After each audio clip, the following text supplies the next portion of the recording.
France Maghreb 2. Bonjour tout le monde, ravi de vous retrouver, l'émission qui vous ressemble et qui vous rassemble tous les jours 16h-18h. C'est votre LGF, le grand forum, avec le plus grand plaisir de vous retrouver après un petit week-end qui, je l'espère, a été reposant pour vous. Quoi qu'il en soit, c'est une nouvelle semaine qui démarre avec une semaine, on l'espère, plus calme côté météo que la semaine précédente. En tout cas, soyez les bienvenus avec, pour nous accompagner en ce premier jour de la semaine, Anan Zawani qui est avec nous. Bonjour Anan. Bonjour Christophe, bonjour, salam alaikum chers auditeurs et auditrices. Elle a retrouvé sa voix, Anan. Oui, j'ai retrouvé ma voix depuis une petite semaine déjà maintenant. Bon, c'est parfait en tout cas. Alors, dans ton avis tranché tout à l'heure, tu vas nous parler de quoi ? Alors, je vais vous parler de la réorganisation de l'islam. Oui. Donc, je vais faire référence à la question du jour. Donc, à la question du jour, faites-vous confiance à Emmanuel Macron qui réfléchit à une réorganisation de l'islam ? Je dis bien évidemment non. Ah. Et je vous expliquerai pourquoi. Tu orientes un peu les réponses alors. Alors, je donne mon avis. Tu donnes ton avis. Voilà. Effectivement. Je donne mon avis tranché. Tranché et tranchant comme d'habitude. Le coup de cœur, Anan. Alors mon coup de cœur, je vais vous parler de Monsieur Andros, donc on se laisse la surprise pour la fin de Très bien. l'émission. On découvrira le programme de notre ami Enver de Santos dans quelques instants puisqu'il est légèrement en retard, voilà, pour ne pas le dénoncer, ça Bon. arrive. Et il arrive, il est là, tout près là, vraiment. Il est au On le lilas sent. Oui, absolument, il est là. Jusque 18h, donc c'est parti sur France Maghreb 2, soyez les bienvenus, mesdames, mesdemoiselles, messieurs, 01 40 33 9000, retenez bien ce numéro de téléphone qui va vous servir à tout moment, à tout instant dans cette émission pour intervenir, évidemment. Voici le programme pour ce lundi. Le grand forum avec Christophe Roux sur France Maghreb 2. Au programme de ce grand forum, le président américain Donald Trump a affirmé dans une interview publiée ce dimanche par un quotidien israélien ne pas être sûr que Israël veuille conclure un accord de paix avec les Palestiniens. Donald Trump avait dans le passé dénoncé à plusieurs reprises le manque de volonté des Palestiniens à vouloir négocier sans critiquer Israël. L'islam est-il compatible avec les valeurs emblématiques de la société française? Pour 56% des Français, la réponse est oui. Par rapport à 2016, la tendance semble donc s'inverser. Selon un sondage IFOP pour le journal du dimanche, 43% seulement de la population française juge cette religion incompatible avec les valeurs de la République et 1% ne se prononce pas. Il demande sa remise en liberté. Le théologien Tariq Ramadan, incarcéré depuis sa mise en examen pour viol, a fait appel de sa détention provisoire et son recours sera examiné jeudi par la Cour d'appel de Paris, ont indiqué des sources proches du dossier. Nous y reviendrons tout à l'heure. Nouveau rendez-vous tout à l'heure, ça s'appelle Déradicalisons les médias avec un peu d'humour parce que nous en avons marre des faiseurs de haine. Nous allons tenter de tourner cela un petit peu en dérision de manière humoristique, donc dans DLM tout à l'heure. La question LGF, l'interview donnée dans le JDD par le président de la République Emmanuel Macron confirme une volonté, à défaut d'apporter des éléments concrets. Deux priorités se dessinent, la formation des imams et le financement du culte. Il veut surtout en finir avec les influences étrangères. Faites-vous confiance au président de la République Emmanuel Macron pour réformer en profondeur les instances, oui ou non? Sur Facebook, France Maghreb 2, sur Twitter, LGF officiel, évidemment. Et pour finir tout à l'heure, Libertad. Merci d'être avec nous en direct sur votre radio France Maghreb 2 avec Anan Zawani qui est là avec nous aujourd'hui. Qu'est-ce qu'on va faire au retardataire, ma chère Anan? Bah écoute, on va leur demander de nous apporter du pain au chocolat déjà, j'ai un petit peu faim. Ouais, c'est vrai, t'as raison. Ouais, ça peut être une bonne idée. Voilà, nous préparer le thé, le café. Bah ouais, allez, voilà, allez, c'est bon, c'est acté, pour moi en tout cas. C'est parti messieurs dames pour votre LGF, pour jusque 18h, nous appelez évidemment 01 40 33 9000 pour cette question du jour que l'on vous pose, puisqu'on a entreaperçu un petit peu ce qu'entrevoit de faire Emmanuel Macron concernant l'islam, plutôt l'organisation des instances de l'islam de France, comme certains aiment l'appeler, et même si c'est pas tout à fait très clair, on entrevoit quand même qu'il envisage de faire des choses concrètes, notamment se séparer de l'influence étrangère, de parler aussi de la gestion des lieux de culte et de plein d'autres choses. Donc voilà, en tout cas, il a annoncé donc dans une interview au JDD hier qu'il donnerait son orientation après concertation. D'ailleurs, des concertations qui ont démarré en coulisses, sans que ça se sache, du côté de la place Beauvau notamment. On reçoit quelques personnalités qui viennent un petit peu donner leur vision et le gouvernement, enfin le président et le Premier ministre donneront les résultats de leur consultation, de leur réflexion à l'issue du premier trimestre de 2018. Visiblement, c'est ce qu'on entrevoit. Alors, est-ce que vous faites confiance à Emmanuel Macron pour essayer de réorganiser tout cela? Pour l'instant, on peut dire que vous êtes majoritairement opposé. Enfin, vous ne lui faites pas confiance à Emmanuel Macron sur Facebook, 75% de non, 78% sur Twitter, et vous pouvez évidemment nous appeler pour nous donner un petit peu votre vision. Est-ce que Emmanuel Macron sera le président qui va mettre un petit peu d'ordre dans tout cela après les différents échecs cuisants quand même, hein. On pense au CFCM lancé par Sarkozy en 2003. CFCM n'a jamais réussi à s'imposer. Et plein d'autres également initiatives, mais pour l'heure qui restent des échecs, on peut le dire. Voilà. Donc vos avis nous intéressent. Est-ce que Macron va essayer d'organiser tout cela selon vous? Vous répondez à cette question, même si on connaît un peu ta réponse, Anan, et tu nous la livreras plus en détail tout à l'heure lors de ton avis tranché. C'est non pour toi. C'est non pour moi. Alors juste pour revenir effectivement à cette interview qui a été publiée hier par le JDD, ça fait quand même un certain nombre de mois qu'on attend sa position et son discours sur la laïcité. Il était resté discret d'ailleurs jusqu'alors. Voilà, donc vraiment très discret, donc ça lui a été reproché. Donc il continue à être prudent.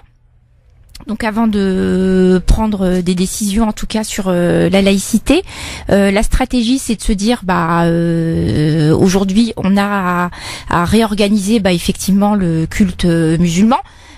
Comme tu le dis, le CFCM n'y est pas arrivé. Ils sont plus occupés à leur guerre intestine qu'à organiser réellement ce culte. Donc sur le principe en fait d'avoir un président qui dit stop parce que ça fait des années qu'on n'arrive à rien, que le CFCM, donc bien que ce soit une institution qui a été décidée par le gouvernement, par le président Sarkozy, aujourd'hui ils n'ont pas de légitimité aux yeux de la communauté musulmane de France. Ouais. Donc sur le principe, pourquoi pas qu'il y ait enfin quelqu'un qui tape du poing sur la table. Après, pour nous en tant que fidèles ou même en tant que citoyens français, on se prend un petit peu une gifle en fait.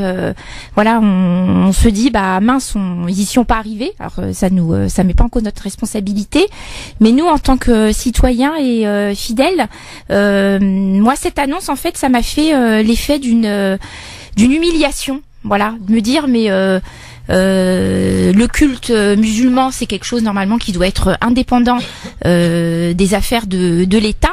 Et là, parce qu'on n'y est pas arrivé, en tout cas, pas parce qu'on n'y est pas arrivé, parce que le CFCM qui devait organiser cela n'y est pas arrivé. Du coup, on a un président de la République qui va mettre la main dans le cambouis, quoi. C'est un peu humiliant, je trouve. En tout cas, ce que Macron veut faire pour l'islam, c'est le titre qui fait la une du journal du dimanche. Le président de la République donc fait part de ses réflexions sur l'organisation du culte dans le pays.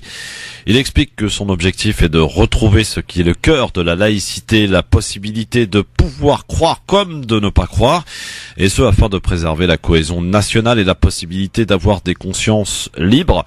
Et d'ajouter, je ferai des propositions concrètes lorsque le travail de réflexion sera abouti. En attendant, les réactions n'ont pas tardé. D'abord Marine Le Pen, hier matin sur Europe 1, pour la présidente du Front National. Le chef de l'État ouvre des portes et ne les referme jamais, c'est ce qu'elle a dit. Je suggère l'arrêt total du financement étranger des mosquées. Comment ? Total. On arrête. C'est interdit.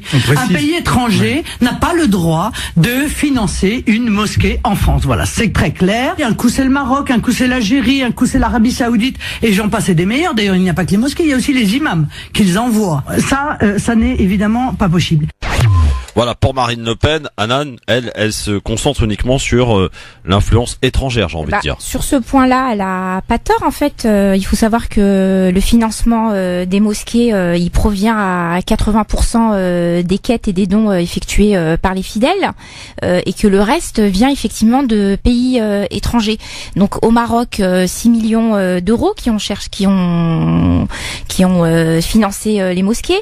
Arabie Saoudite, 3 750 000 euros, Algérie 2 millions, des dons privés de personnes de nationalité étrangère, donc effectivement on ne sait pas qui elles sont, et la Turquie quant à elle, oui, effectivement elle envoie pas d'argent, mais elle envoie des imams, et elle a tout à fait raison de souligner que c'est interdit, parce que c'est interdit, mais que nos représentants, en tout cas l'État, a pas agi pour que ça cesse. Au contraire, ils ont favorisé l'implication des pays étrangers dans l'organisation du culte musulman.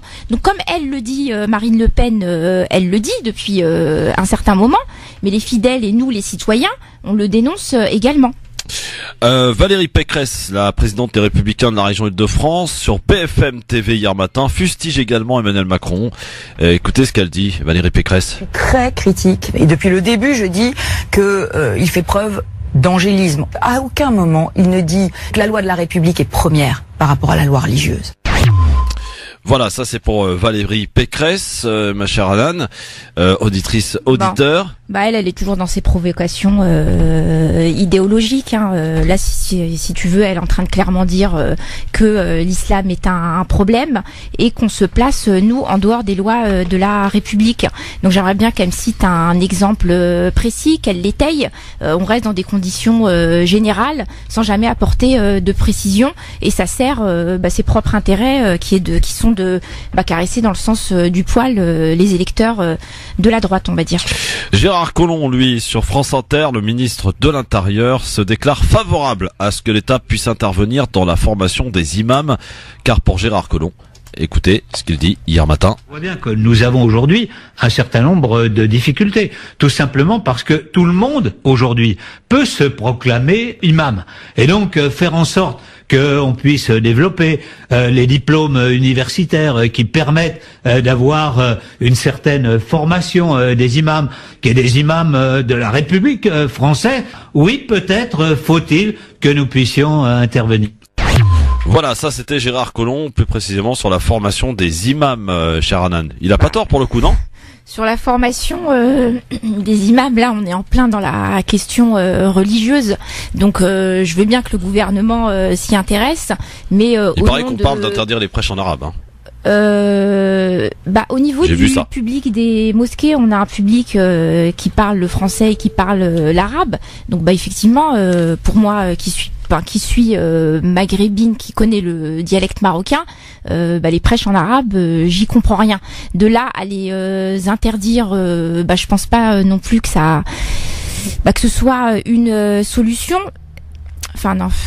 Si tu veux, en fait, ce qui se passe, Christophe, dans les mosquées, c'est qu'en fait on a tout un public, on a un public africain, on a des personnes qui sont originaires des pays du Maghreb et qui connaissent pas forcément bien le français, et on a nous. Donc peut-être qu'effectivement il faut que les prêches soient en français, que ce soit la langue qui unisse tout ce monde-là, peut-être.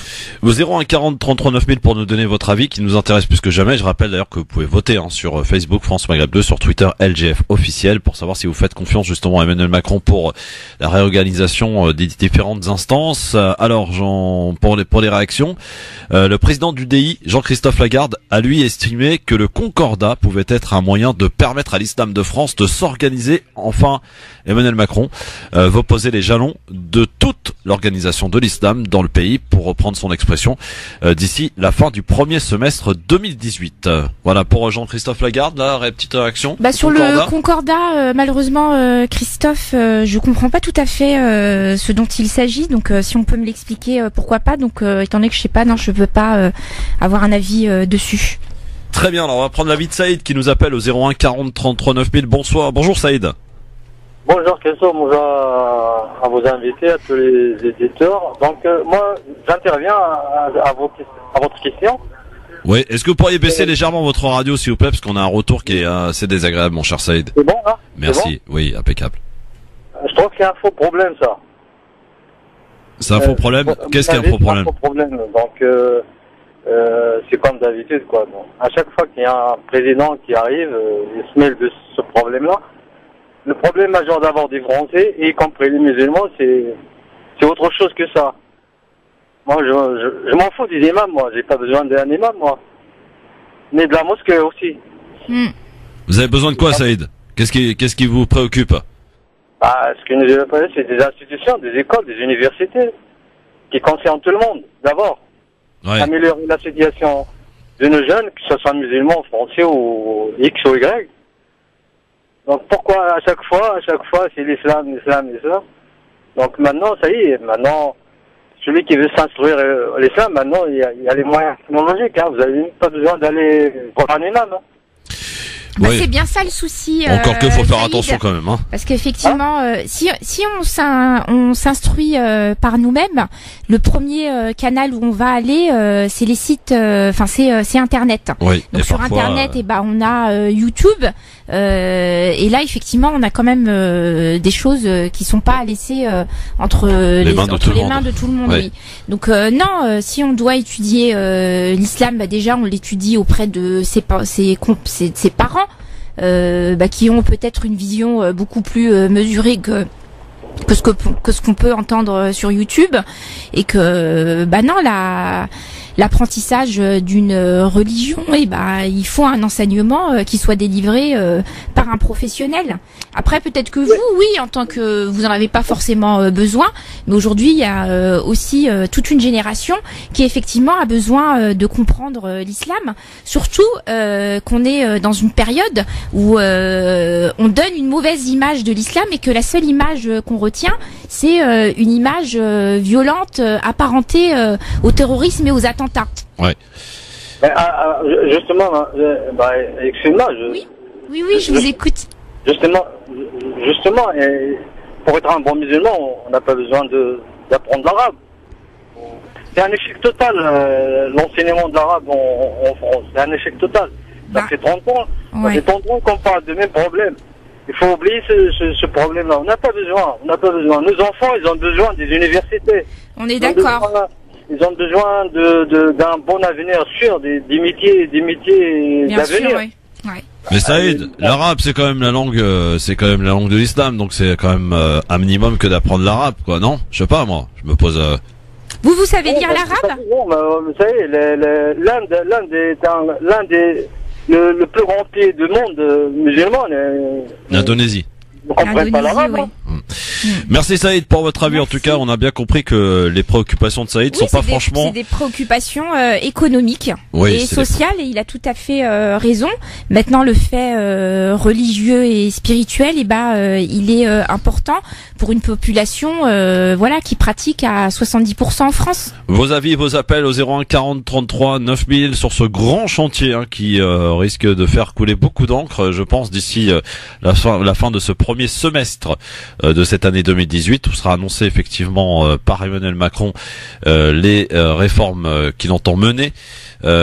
Jusqu'alors, il était resté, on le disait tout à l'heure, assez discret sur le sujet, et là, il entend quand même, au travers de cette interview, démarrer des pistes, en tout cas, qu'il élabore et sur lesquelles il réfléchit, sur lesquelles il consulte aussi, des consultations qui ont déjà démarré, d'ailleurs depuis quelques semaines, place Beauvau, en coulisses, donc ça se prépare, ça se met en place tout ça. Allô, bonjour. Oui, bonjour Christophe. Bonjour, quel est votre prénom, cher monsieur? C'est Mohamed d'Orléans. Bonsoir Mohamed d'Orléans, comment allez-vous? Ça va, merci. Bonsoir Alors, Mohamed. Je voulais juste parler, moi je suis tout à fait d'accord avec la personne qui est passée là avant. Saïd. On n'a pas besoin de prendre l'arabe pour comprendre l'islam. L'islam, il est pour tout le monde. Ça veut dire que vous soyez arabe ou n'importe, on peut comprendre. Et on a marre aussi des imams qui envoient du Maroc, de l'Algérie. Ça veut dire du Maroc, il y a des imams qui travaillent pour les renseignements généraux. Oui. Et ils volent l'argent pour les pauvres qui connaissent rien. À chaque fois, ils ramassent dans les portes des mosquées, il y a toujours une caisse pour ramasser de l'argent. Donc moi, je trouve ça, c'est pas normal. Effectivement, l'opacité du financement et des ressources, elle est pointée du doigt. Donc effectivement, il doit y avoir beaucoup plus de transparence à ce niveau-là. Et il y a déjà des mosquées qui travaillent sur cette transparence. Donc quand on dit que les financements et les ressources sont pas opaques, elles sont opaques pour certaines mosquées. Pas pour la majorité. Il y a des réformes à l'intérieur de certaines mosquées. Elles sont déjà mises en place. Moi, je parle de ma ville, j'habite sur Orléans. Donc, je vois à chaque fois, les gens, ils ramassent de l'argent. il y a des imams qui détournent les gens. Mais en toute sincérité, Mohamed, si on mettait vraiment les mains là-dedans et on pointait un regard averti et détaillé, il y a des scandales énormissimes. De détournement, c'est juste énorme. Ah oui, ça, même des mosquées qui n'ont jamais vu le jour, parce que voilà. Ouais, merci Mohamed, c'est bien d'avoir dit en tout cas. En tout cas, vous êtes en partie d'accord avec Emmanuel Macron sur le fait qu'il souhaite, si on a bien compris un petit peu là où il voulait en venir, se débarrasser de l'influence étrangère. Oui. Parce que c'est vrai que ça empoisonne quand même les instances. Ça empoisonne les instances. Divisé en 3 quoi, Algérie, Maroc, Turquie. Et en plus, on nous le reproche. Oui. Alors que c'est pas de notre fait. Bah oui, ça c'est clair. Ouais. Allô, bonsoir. Oui, bonsoir. Bonsoir, votre prénom, cher monsieur? C'est Adil. Adil, vous nous appelez d'où, c'est Adil? De Créteil. De Créteil. Alors Adil, il se positionne comment par rapport à cette question et à ce chantier qui risque de démarrer dans pas longtemps? À mon avis, parce que là au Maroc, j'ai vu à Rabat dernièrement, il y a un centre de formation des imams. Exact, ça a été une décision prise sous François Hollande. Ouais. Il y a un accord entre l'Union européenne et la France avec le Maroc pour former des imams. Oui, absolument. D'accord, là le problème des imams, ils vont le régler dans ce côté-là. Bah en tout cas, ça a été une décision prise sous le gouvernement précédent. Maintenant, je sais pas si Emmanuel Macron souhaite poursuivre sur ce... Non, parce que les centres ils sont financés par l'Union européenne, les centres au Maroc, les centres de formation. Ouais. Ils y sont toujours là, ils sont en train de former les imams. Et c'est une bonne chose, Adil? Est-ce que c'est une bonne chose? C'est moitié-moitié, on va pas dire bonne chose ni mauvaise chose. Parce qu'il faut des imams formés, mais derrière les imams formés, c'est qui va les envoyer, et on connaît qu'est-ce qu'il y a derrière. Merci Adil. Par rapport à la personne qui a dit qu'il faut pas apprendre l'arabe, je suis pas d'accord avec lui, parce que le Coran, il faut le lire en arabe, pas en français. Ouais. Ouais, c'est la langue effectivement, c'est la version originale quoi, l'arabe. Le Coran en arabe, quand on a les possibilités et les facultés de pouvoir le lire en arabe, c'est beaucoup mieux que de le lire en français parce qu'on est soumis à une traduction. Voilà. Et pour les gens là qui dirigent les associations et tout ça, je leur dis d'arrêter de tirer d'Algérie, Maroc, Algérie, si nous compte d'ici, c'est les Marocains qui décident. Ça nous ramène à nulle part. Oui, ça effectivement, c'est un problème sur lequel il faut régler, oui. Voilà, depuis Sarkozy, ils nous disent CCM, machin, les associations, tel a fait ça, il faut qu'ils se mettent, sinon on va pas avancer. Merci en tout cas pour votre appel, Adil. À bientôt. Merci, au revoir, à bientôt. Merci de votre appel. 01 40 33 9000 évidemment pour donner votre avis sur ce sujet. Et je vois que vous avez beaucoup d'avis à nous faire partager. Hanan, il est arrivé. Il est arrivé. Et les pains au chocolat ne sont pas là. Enver de Santos. Oui, bonjour. Bonjour. Bonjour. Les pains au chocolat seront là d'ici 10 minutes, Inch'Allah. D'accord. Il est 16h47. Tout à fait. L'émission commence à 16h. Bonjour à tous. Je comment ne vous allez-vous? apprends rien. Comment ça va, monsieur Enver? Eh bien, tout d'abord, je tiens à m'excuser. Il n'y a plus de neige, hein. Tu peux plus me servir ce prétexte. Non, tranquille. C'est un truc qui s'appelle Lab qui m'a eu. Ah oui. D'accord. Tranquille. Bon, ça arrive. Non, ça va. Comment ça va, mon Enver? Bah écoute, franchement, ça va. À part ces désagréments de dernière minute, ces stagiaires qui font des choses étranges comme d'avoir des accidents. Non, tranquille. Ah bah ça, c'est pas de leur faute en même temps. Si. Ah bon? Oui. D'avoir un accident, c'est une faute. Ils ont décidé de me pourrir la vie. Ça va pas pour eux. Bon, rien de grave, j'espère. Non, franchement, ça va, tout va bien. Bon, alors là, on parle de la réorganisation de l'islam de France. En tout cas, ce qu'entrevoit de faire Emmanuel Macron.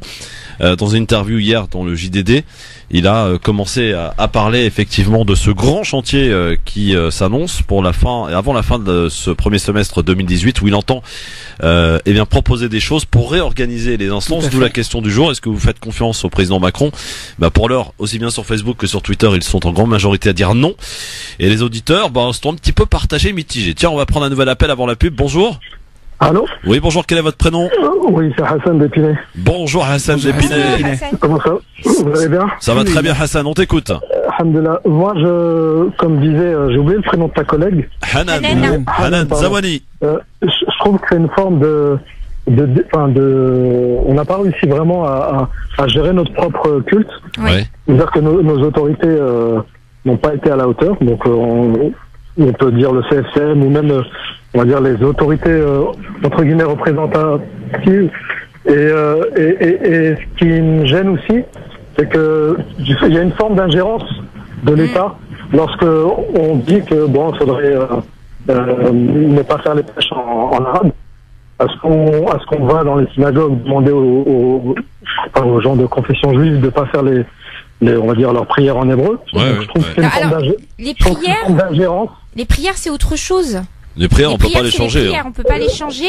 Là, on parle du prêche. Même le prêche, je veux dire, c'est une forme d'ingérence de dire, vous devez le faire comme ci ou comme ça. Même, t'as parlé de concorde tout à l'heure. C'est le fait de signer un traité entre. Dis-moi ton opérateur là qu'on s'abonne pas chez lui parce que là apparemment ça passe pas très bien à mon avis. Hein. Ah bah écoute, je suis sous un pont, c'est pour ça. Ah oui, tu nous fais le coup du pont. Bon. Je suis vraiment sous un pont. Il y a pas de problème, t'inquiète pas. Bon en tout cas, on a bien compris ta manière de penser en tout cas pour le coup. Allô ? Oui. Pardon. Non, c'est juste par rapport au Concordat également. Oui. Qu'est-ce qui va être dans ce traité ? Est-ce qu'on va dire par rapport vous allez monter sur le minbar, il faut le monter de ce sens-là, pas dans ce sens-là. Qu'est-ce qu'on va mettre là-dedans ? Les gens, vous n'allez pas vous asseoir comme ci, mais plutôt comme ça. Mais c'est quoi le Concordat déjà ? Parce que moi je comprends pas ce que c'est. À la base, c'est un traité que le Saint-Siège a fait avec dans l'Église, avec l'État. Avec l'État. Et du coup, c'est ce qui existe en Alsace-Lorraine, par exemple. En Alsace-Lorraine, par exemple, c'est la seule région où la région finance les lieux de culte en l'occurrence. D'accord. Voilà. Ok, c'est ça. Exactement. Donc, qu'est-ce qu'il y aura dans ce concordat-là ? C'est ça aussi. Oui, c'est ce qu'il faut. C'est ce qu'il faut voir. En tout cas, je sais que Emmanuel Macron, pour le coup, entrevoit beaucoup de pistes. Maintenant, on sait pas trop où il veut aller. Il y a un début en tout cas de piste qui a été élaboré hier au travers de cette interview. J'ai envie de dire, affaire à suivre. On n'a pas encore suffisamment d'éléments, mais vraiment, est-ce que vous lui faites confiance sur le coup pour qu'il réforme en profondeur les instances ? C'est la question qu'on se pose aujourd'hui. Merci. Parce que ça risque pas de dénaturer également l'islam, tu sais ? Je ne sais pas. Après, il faudra voir évidemment. Et voilà. Ne t'inquiète pas, on sera là, les premiers à critiquer s'il y a des critiques à apporter. Merci en tout cas de ton appel. À très bientôt. Monsieur Edouard de Santos, il est là, il s'est bien installé. Tout le monde est là, on est bien, on est prêt jusque 18h. Avec dans un instant, justement sur le même sujet, bien la vie tranchant de Hanan Zawani à suivre. LGF, le grand forum, merci d'être avec nous avec Hanan Zawani, avec Enver de Santos qui sont avec nous aujourd'hui en ce lundi jusque 18h sur France Maghreb 2. Soyez les bienvenus mesdames, mesdemoiselles, messieurs avec cette question du jour que l'on vous pose à propos de Emmanuel Macron, Est-ce que vous lui faites confiance justement concernant la réforme de l'islam de France qu'il entend mener ? C'est dans une interview au JDD hier qu'on a appris un petit peu une certaine piste qu'il a bien voulu dévoiler. Des consultations sont en cours. En tout cas, est-ce que vous lui faites confiance ? C'est la question que l'on vous pose, à laquelle vous répondez sur Facebook, France Maghreb 2, ainsi que sur Twitter, LGF officiel, et en nous appelant bien sûr au 01 40 33 9000. On va partir du côté, justement, et toujours en même rapport avec ce sujet, du côté de l'avis tranché de Hanan Zawani.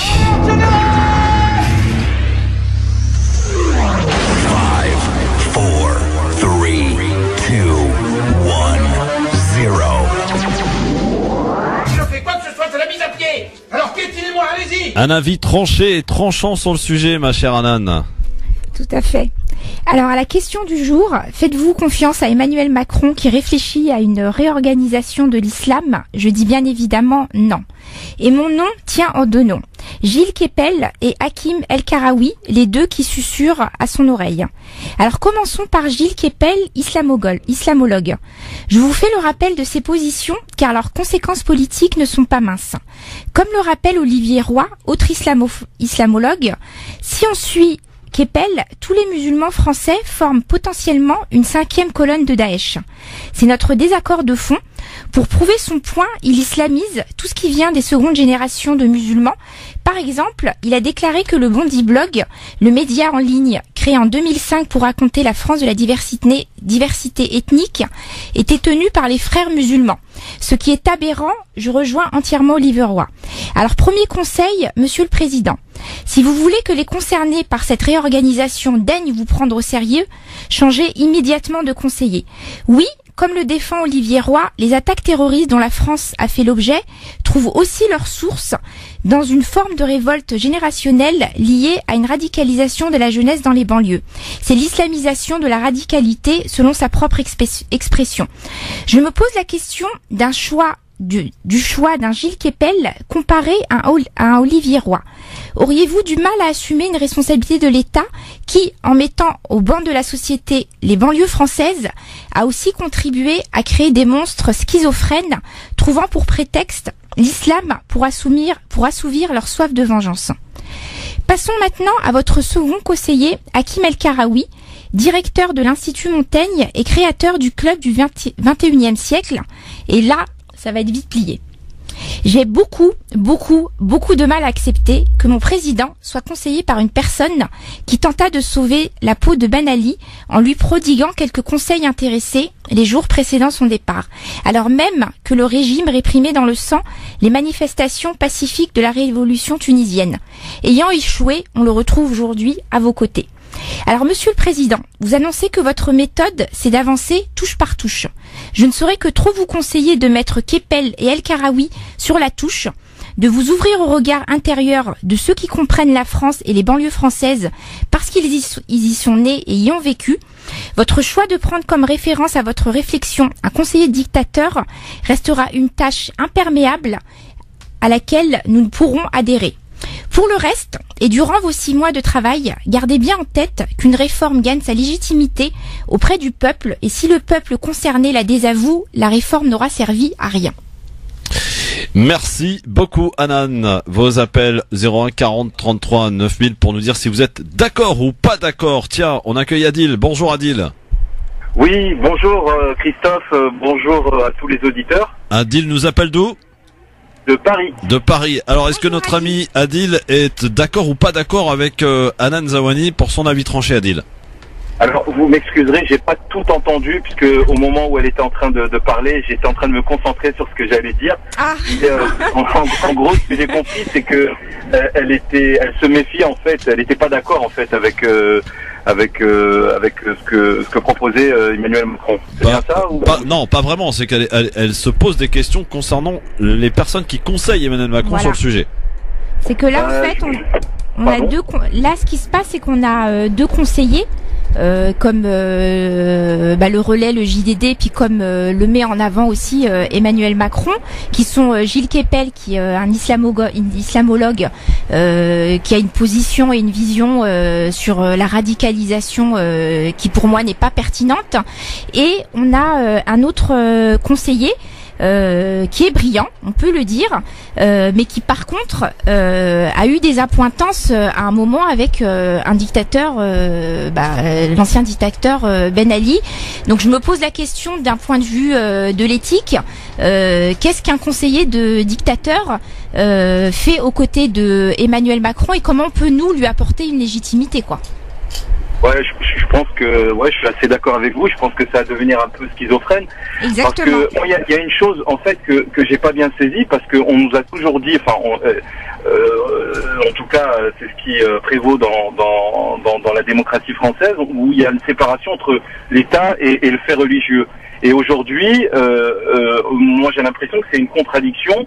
On vient un petit peu, nous, en tout cas chez les musulmans, on vient leur dire, écoutez, on va s'occuper de l'islam puisque vous n'êtes pas en capacité de le faire. Moi, contrairement à ce qu'a dit votre précédent interlocuteur, où il disait que c'est un faux problème, moi, pour ma part, je pense que c'est le cœur du problème. C'est-à-dire que je vois pas pourquoi l'État veut s'ingérer entre guillemets sur le fait religieux, en tout cas dans les affaires de l'islam. Et puis il y a quelque chose aussi qui me dérange, c'est que on n'arrête pas d'entendre que oui, mais c'est à vous, la communauté musulmane, vous avez du mal à vous structurer, à vous organiser, etc. Mais aujourd'hui, je pense que la communauté musulmane, moi je vois qu'elle est structurée. Vous allez dans n'importe quelle ville, vous allez trouver en tout cas une mosquée, des écoles, des petites microstructures qui sont là, qui existent, qui font du travail de terrain. Peut-être qu'on n'entend pas assez parler, mais bon, après c'est parce qu'on leur donne pas forcément l'occasion de le faire. Mais je pense que voilà, il y a quand même quelque chose qui se crée au niveau de l'islam. Après, je pense que l'un des problèmes qu'il y a, c'est qu'on entend souvent des gens dire, mais oui, mais toute la communauté, on n'est pas assez soudés, on n'est pas assez on se serre pas assez les rangs, etc., etc. Mais je pense que c'est tout simplement non. Mais je pense qu'il y a un problème aussi de comment dirais-je de pouvoir. C'est une lutte de pouvoir en fait. Et tant qu'il y aura cette lutte de pouvoir, ça sera un petit peu compliqué pour les associations de fédérer, parce qu'il faut pas être dupe aussi. Il y a de l'argent qui est en jeu, et tant qu'il y a de l'argent qui est en jeu, vous savez, c'est toujours le cœur du problème. Merci Adil, on a bien compris. Voilà, merci beaucoup en tout cas, et bonne soirée. On n'a pas demandé l'avis d'Enver, Enver de Santos quand même. Alors sur l'avis tranché d'Anan, d'accord ou pas d'accord? Eh bien, je dirais c'est du 50-50. Ah, pourquoi? Pour la bonne et simple raison que je passerai déjà par la réponse à la question du jour. Effectivement, là encore, c'est du 50-50. Je pense que non, le président n'est pas à même de pouvoir répondre à cette question, pour la bonne et simple raison qu'il y a la séparation de l'Église et de l'État, et qu'il ne doit pas ingérer dans les affaires donc du culte religieux. Et oui, parce que effectivement, malheureusement, il semblerait que s'il ne le fait pas, ça va, je pense, déclencher des conséquences assez fâcheuses, dans la mesure où il y a une sphère que tout le monde s'amuse à appeler fachosphère, qui commence à mettre la pression et qui commence à agir de telle sorte que justement les musulmans sont de plus en plus stigmatisés. Sur l'avis de Hanan, justement, là où je suis d'accord, c'est effectivement par rapport à Gilles Kepel, parce que je ne partage pas du tout justement le point de vue de Gilles Kepel, et je pense qu'il est très mal placé pour pouvoir analyser un fait religieux qu'il ne comprend pas du tout. Ensuite, par rapport à Hakim El Karoui, après c'est peut-être le fait d'avoir travaillé avec lui. Donc tu n'es pas objectif. Justement, c'est là où justement peut-être les gens diront que je ne suis pas objectif, mais ce que je veux dire, c'est que là où j'ai travaillé avec lui, c'est justement que il a posé les questions. Il est venu poser des questions justement. Et au partir du moment où il est venu poser les questions, savoir si effectivement il a été conseiller d'un dictateur ou pas, moi c'est très simple. Je travaille avec des politiciens depuis un moment, c'est de la géopolitique. À un moment donné, tout le monde savait que Ben Ali était un dictateur et qu'il faisait des trucs de fou, sauf que Sarkozy a travaillé avec lui, la plupart des chefs d'État travaillaient avec lui, on leur a pas reproché. Là, avec Hakim El Karoui, je vais pas lui dire que c'est bien ce qu'il a fait en tant que conseiller de Ben Ali à 3 jours de machin. J'ai même pas besoin de me prononcer dessus, c'est de la géopolitique et ça fonctionne comme ça, je vais pas être hypocrite, c'est comme ça que ça fonctionne. En revanche, là où moi je salue sa démarche, c'est que je trouve qu'il pose les bonnes questions, que l'analyse elle est pas forcément bonne à chaque fois, mais vraiment, par exemple, si on lit l'article sur Atlantico, je sais pas si tu as eu l'occasion de le lire ce matin, et je peux vous dire que je déteste Atlantico. Je suis tombé parce qu'un ami m'a tagué dessus, etc. Moi, je pense qu'à un moment donné, il faut se poser les questions. Et il se pose les questions. Je suis pas en train de dire que il est plus à même de le faire, mais c'est qu'il se pose des questions pendant que d'autres ne le font pas.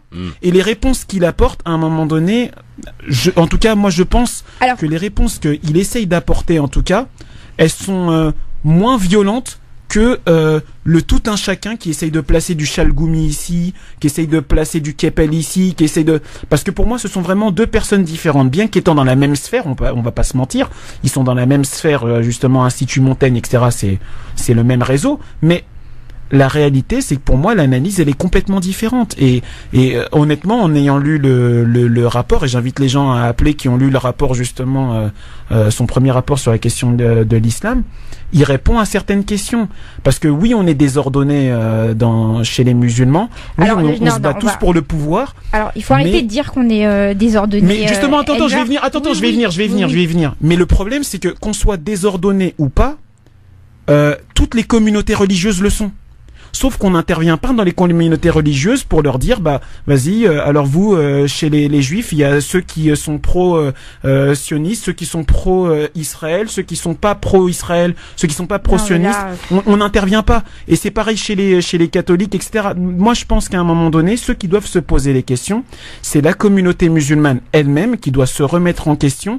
Et c'est pas une histoire d'islam de France ou pas, c'est une histoire d'islam. Ouais, bon. Hanan?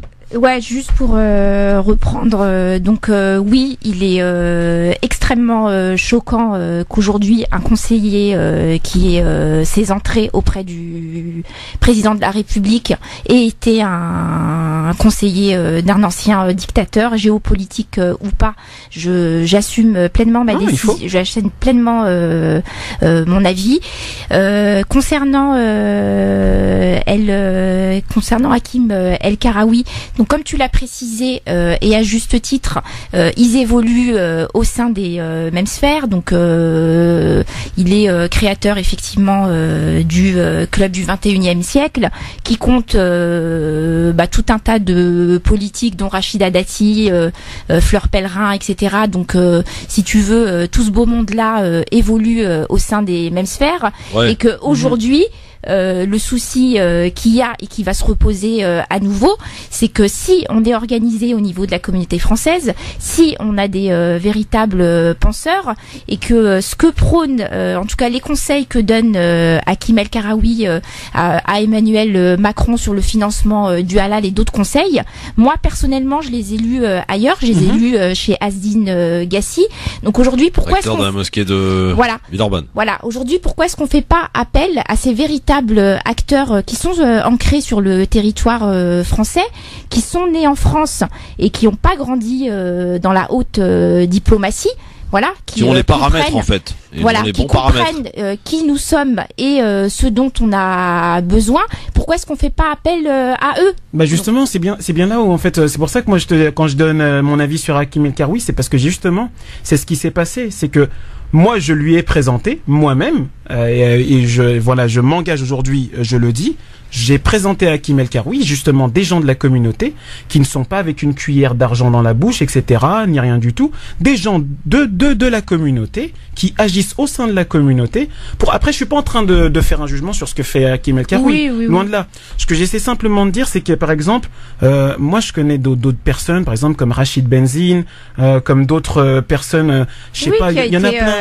Il y en a plein. La réalité, c'est que malheureusement aujourd'hui, moi, en tout cas, c'est ce que je pense sincèrement, après avoir présenté donc des gens à Hakim El Karaoui, c'est que les personnes qu'il faudrait, on ne les écoute pas.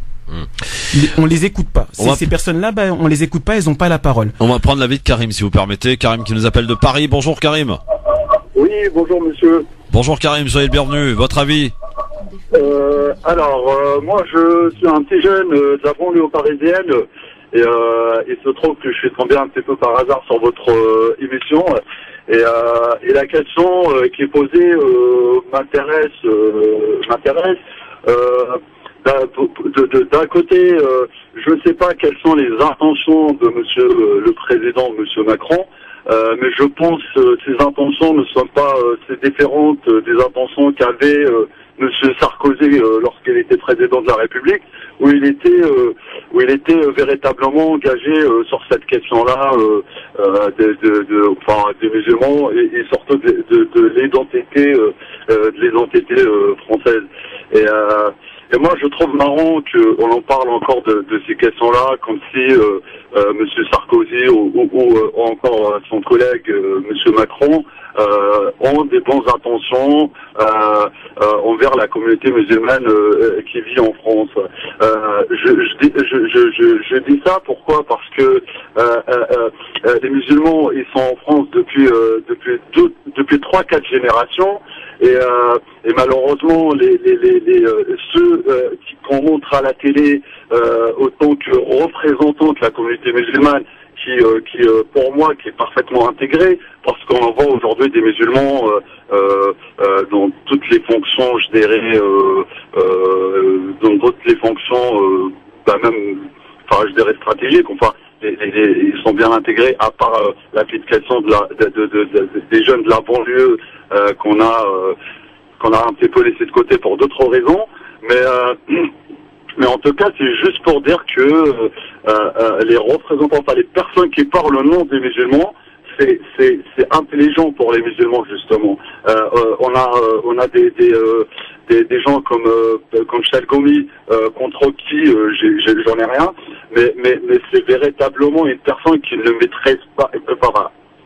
On on a bien compris. En tout cas, c'est un problème de représentativité en fait. exactement, ou encore à une personne comme Monsieur Tariq Ramadan, qui encore une fois, j'en ai rien contre lui, mais Tariq Ramadan, c'est un Suisse, et il n'est pas français, et le problème c'est qu'il parle au nom des musulmans français en France. Je pense ça, je trouve ça terrible. Je pense qu'il y a des personnes en France, des personnes musulmanes, je veux dire, qui sont capables, qui ont le niveau qu'il faut pour parler au nom des musulmans et représenter réellement la communauté musulmane en France. Merci Karim. On a bien compris en tout cas le point que vous soulevez, qui est très intéressant et somme toute à chaque fois on revient sur le tapis, mais c'est peut-être un travail dont on va avoir des réponses bientôt. En tout cas, merci beaucoup Karim pour votre appel.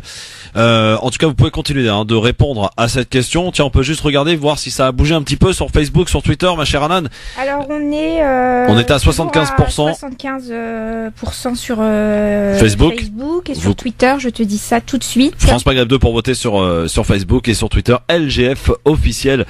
Bien sûr, pour nous répondre oui ou non, vous faites confiance à Emmanuel Macron sur sa volonté, en tout cas, de réformer en profondeur les instances, tout ce qui concerne l'islam. Il a annoncé donc effectivement qu'il rendrait les résultats de son travail, de ses consultations à la fin de ce premier semestre 2018. Donc sur Twitter, est-ce que ça a bougé? On était tout à l'heure, il me semble, de mémoire à 78%. 77%. Ah. C'est un petit peu baissé. Bon, c'est léger. En tout cas, vous continuez de voter. Twitter, LGF officiel, France Maghreb 2 sur Facebook. Dans un instant, on va peut-être changer un peu de sujet, mon cher Enver. Oui. Avec ton avis tranché. Avec ça plaisir. sera quoi? Eh bien, ce sera tout simplement la création de l'ennemi intérieur. La création de l'ennemi intérieur. Effectivement. Est-ce que tu peux nous orienter un peu sur une piste, histoire qu'on comprenne un peu de quoi tu veux parler? Eh bien, on va pas exactement changer de sujet. On va même aller en profondeur. Ah oui. L'analyse, effectivement, de tout simplement l'origine de cette communication et de cette création de cet ennemi intérieur qu'on va appeler l'islam. Ah, il y a du niveau, messieurs, dames. C'est le LGF, Enver de Santos, Anan Zamwani. À suivre aussi un nouveau rendez-vous, ça s'appelle Déradicalisons les médias, DLM. On en a marre de ces faiseurs de haine. On en a marre de ces gens que l'on entend en longueur de médias déverser leur haine, leur manque de connaissances, leur racisme, on peut le dire. Relayer pour certains la fachosphère, ils en font des débats. Du coup, on a décidé de tourner ça en dérision.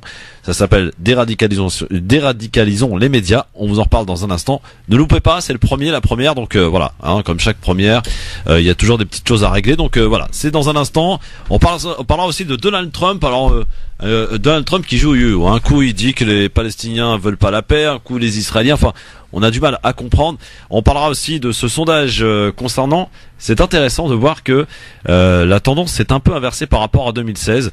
Est-ce que l'islam est compatible avec les valeurs de la France? Eh bien, pour la majorité des Français, selon un dernier sondage, la réponse est oui, alors que c'était non il y a encore 2 ans. Et puis on parlera de Tariq Ramadan avec quelques infos, ça pourrait être pour cette semaine en tout cas, puisque la Cour de Paris va évaluer sa demande de mise en liberté qu'a demandé Tariq Ramadan, qui est, je vous le rappelle, incarcéré à Fleury-Mérogis. À tout de suite sur France Maghreb 2 pour la suite du LGF. LGF, le grand forum. Merci d'être avec nous, avec Anan Zamwani et avec Enver de Santos qui sont avec nous évidemment en direct jusque 18h. Soyez les bienvenus, messieurs dames, avec vos appels au 01 40 33 9000 pour nous appeler, bien sûr, dans un instant. Mais pour l'heure, on va passer au deuxième avis tranché de l'après-midi avec Enver de Santos.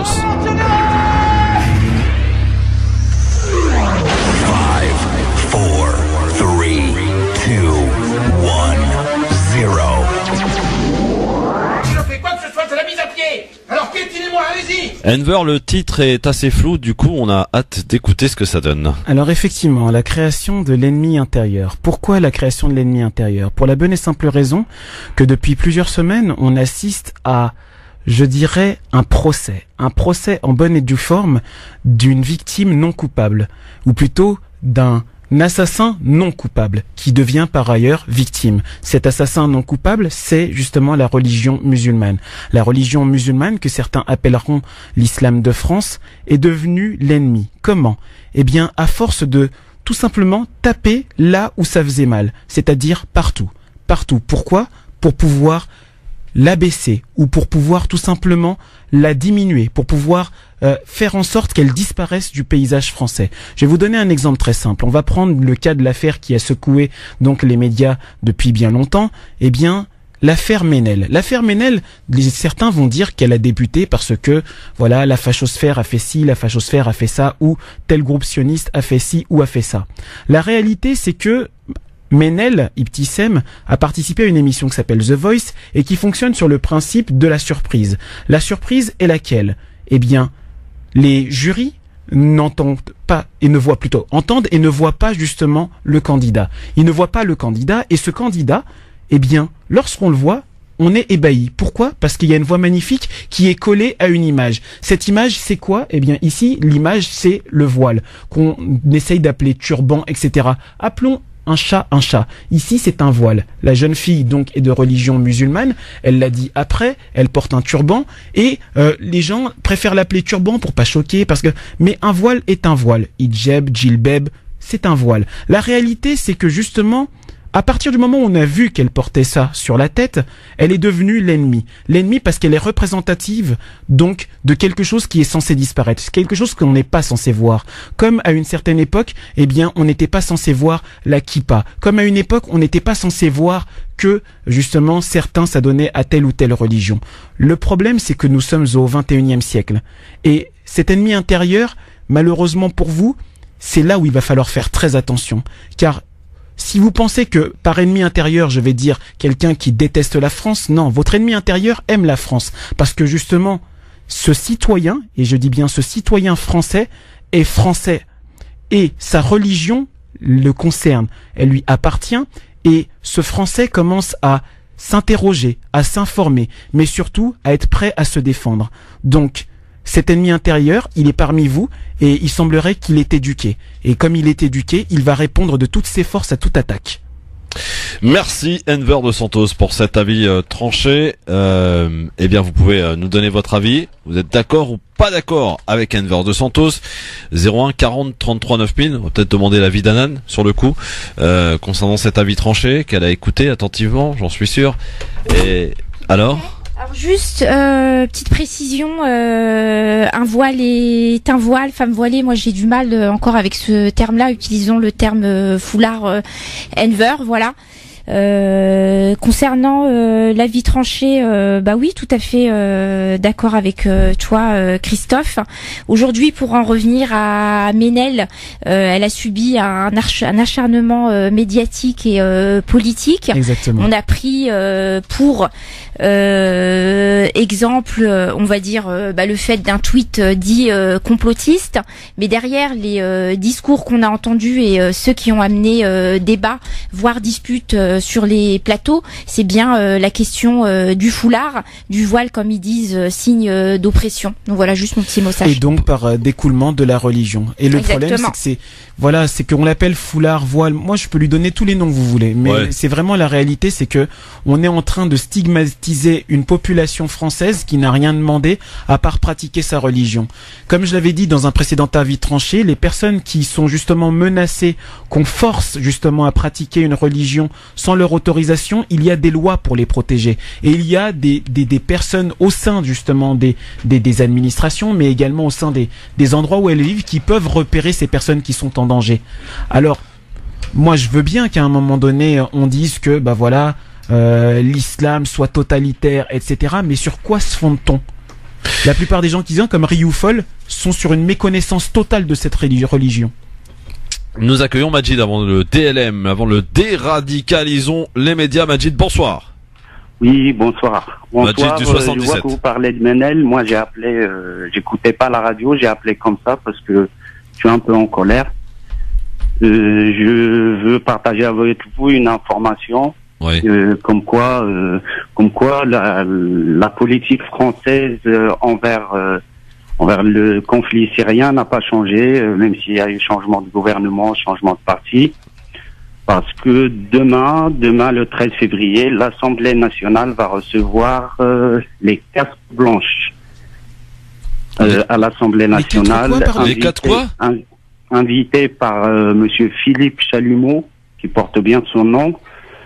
Vous savez tous qui sont les casques blanches. C'est les casques blancs, d'accord, les casques blancs. Les casques blancs, les casques blancs. D'accord. Oui. Les casques blancs, le Khouad al-Bayda.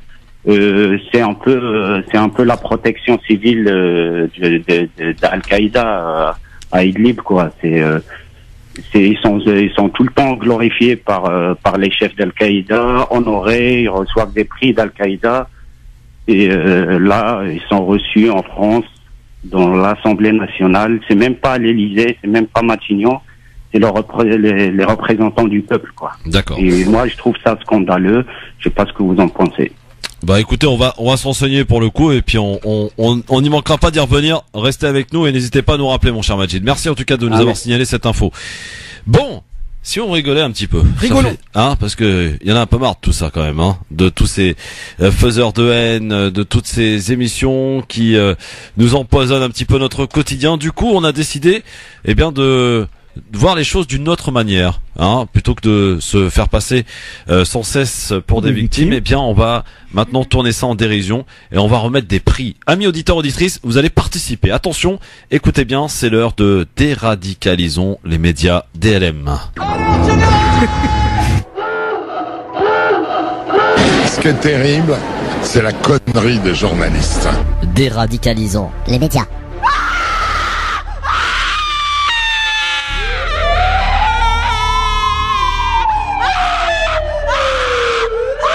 Vous écrivez, vous dites n'importe quoi.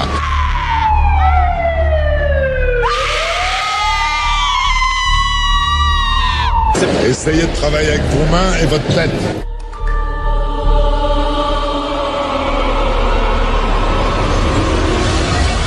Déradicalisons donc les médias. On va essayer. Moi, j'aime beaucoup le jingle. Ah ouais? Ah, il est top. Bon. J'aime beaucoup. C'est bien flippant. Ouais, mais en même temps, c'est fait pour. Il est angoissant, c'est. Alors, messieurs, dames, c'est parti pour Déradicalisons les médias. Alors, on va vous expliquer. Chaque jour, on va essayer de repérer une phrase, un moment de télévision, et on va essayer de les opposer. Et vous allez pouvoir choisir lequel des deux extraits que l'on va passer aujourd'hui. Il faut absolument s'occuper. Le cas est grave. Il faut peut-être le mettre en quarantaine pour 24 heures, lui prescrire une ordonnance assez corsée pour essayer peut-être de le soigner. Allons savoir. Alors aujourd'hui, en compétition, sont nommés d'abord dans le DLL Monsieur Julien Drey. Pourquoi? Bien pas pour ça, écoutez. Est-ce que, selon vous, on peut être voilé et féministe? Non. Pourquoi? Parce que le voile, c'est pas un signe religieux, c'est un signe d'oppression. Et vous pouvez l'habiller comme vous voulez, vous pouvez l'emballer comme vous voulez, c'est d'abord et avant tout un signe d'oppression, puisque la conception du voile, c'est de protéger les femmes du regard des hommes, considérant d'ailleurs que les hommes sont des prédateurs. Donc ce n'est pas vrai. Alors après, ils peuvent emballer ça, mais moi j'aurais pu vous donner d'autres photos de femmes défigurées parce qu'on leur a jeté de l'acide, parce qu'elles n'avaient pas voulu porter le voile, notamment en Iran ou en Arabie Saoudite. Je vous montre des modèles en Europe, parce que justement, il y a un vrai activisme pour offrir une image... Oui, mais parce qu'il y a un activisme aujourd'hui d'un islamisme radical qui prend toutes les formes possibles, imaginables, pour nous vendre sa salade.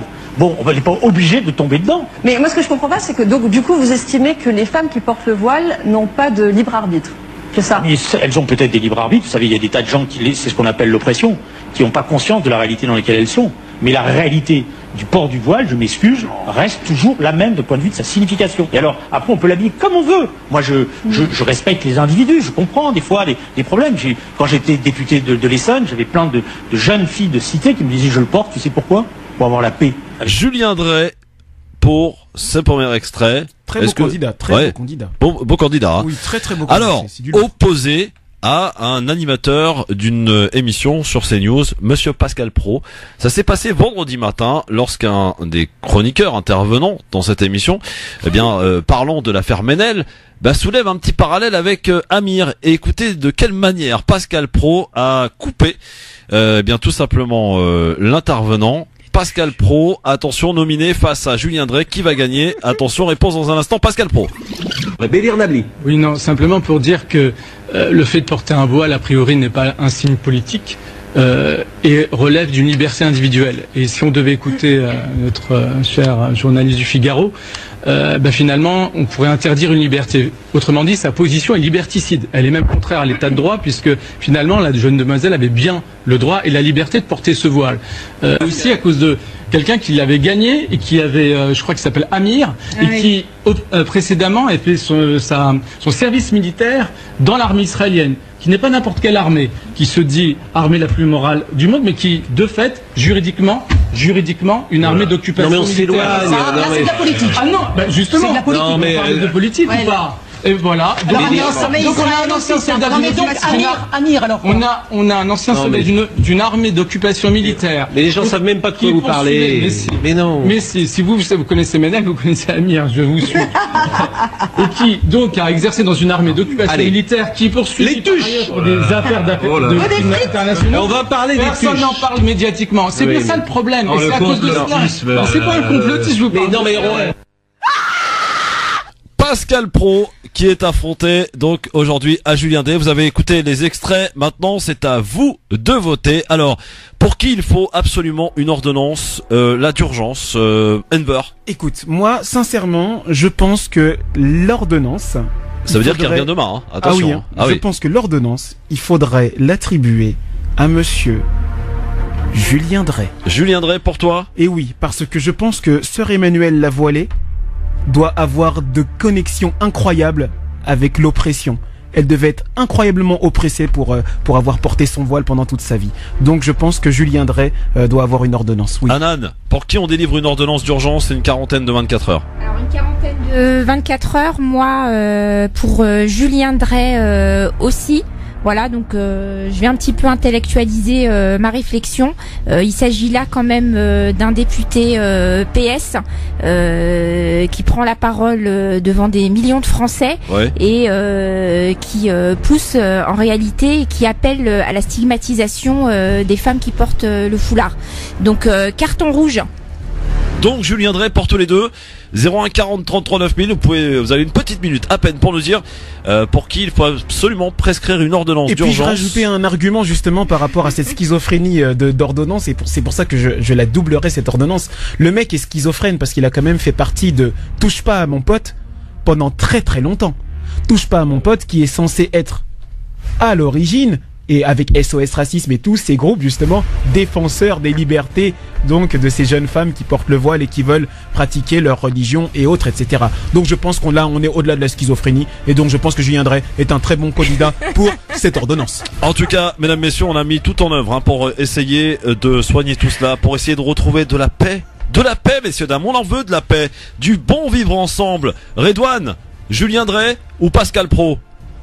Moi, je vote pour Pascal Praud, en fait. Moi, j'aimerais bien que tu me mettes sous tranquillisant tout le plateau de Pascal Praud avec une injection de Valium spéciale pour Yvan Riloufol. Pas Clément Viktorovitch, quand même. Qu'on l'endorme 72 heures, lui, pour le coup. Bon, d'accord, c'est noté. C'est noté. Alors, oui, Redouane. Je n'ai pas prévu d'appeler, mais je voulais juste passer un petit coup de fil, coup de gueule, revenir donc sur la fin de la vie tranchée de notre ami Enver. Ouais. Enver, tu as bien dit, sur quoi se base-t-il pour dire que c'est une idéologie totalitaire? Tout à fait. Bah, moi, j'ai envie de te dire, il se base sur un rapport qui est sorti en septembre 2016, qui est un rapport qui a été publié par un certain Institut Montaigne. C'est un torchon de 133 pages. Des amis m'en ont parlé, ils m'ont dit mais si, tu vas voir, c'est une étude poussée, etc. Donc j'ai découvert Hakim El Karoui que je ne connaissais pas, j'ai découvert un agrégé de géographie, quelqu'un d'extrêmement brillant, sauf que justement, avec les gens très brillants, on est plus exigeant, et là franchement c'est un torchon. Il y a un excellent article, pour ceux qui veulent en savoir plus, rédigé par un rédacteur du club de Mediapart, qui s'appelle Les musulmans imaginaires de l'Institut Montaigne, où tout est détaillé. Toutes les faiblesses méthodologiques, les biais idéologiques, puisque le sondage et les questions qui ont été proposées au panel des individus ont été complètement tronquées.